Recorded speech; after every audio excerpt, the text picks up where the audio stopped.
ওয়াস-সাবিরিন ওয়াস-সাবিরাত, ধৈর্যশীল। আমরা ধৈর্যশীল হতে চাই কি চাই না? আপনাদের ধৈর্য আছে? হ্যাঁ আছে? বিপদে ধৈর্য ধারণ করতে পারেন? আল্লাহ তাআলা তুমি আমার ভাইদেরকে ধৈর্য দাও, বলেন আমিন।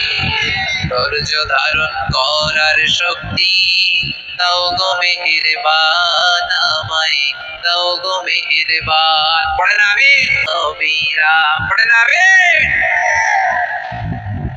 তাহলে আল্লাহ তাআলা বললেন ওয়াস-সাবিরিন ওয়াস-সাবিরাত, ধৈর্যশীল নারী এবং পুরুষকে আমি আল্লাহ বড় পছন্দ করি।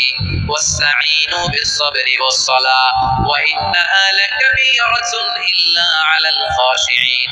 আল্লাহ বলে যখন বিপদে পড়বা সালাত এবং সবর দিয়ে আমার কাছে সাহায্য চাইবা। বিপদ আসলেই রাহমাতুল লিল আলামিন যায় নামাজে দাঁড়ায় যেত। আমরা বিপদ আসলে কি করি? আয় উদাস, ফেসবুকে স্ট্যাটাস দেই, ঠিক না? ফেসবুকে শেয়ার দেই। বিপদ আসলে বন্ধুর সাথে শেয়ার দেওয়ার আগে, নিজের স্ত্রীর সাথে শেয়ার দেওয়ার আগে, ফেসবুকে শেয়ার দেওয়ার আগে শেয়ার করবো কার সাথে? আল্লাহর সাথে। কারণ আপনার বিপদ থেকে আপনার কেউ উদ্ধার করতে পারে না। একজন সত্তা ছাড়া চিল্লায় বলতে হবে তিনি কে? সে আল্লাহ।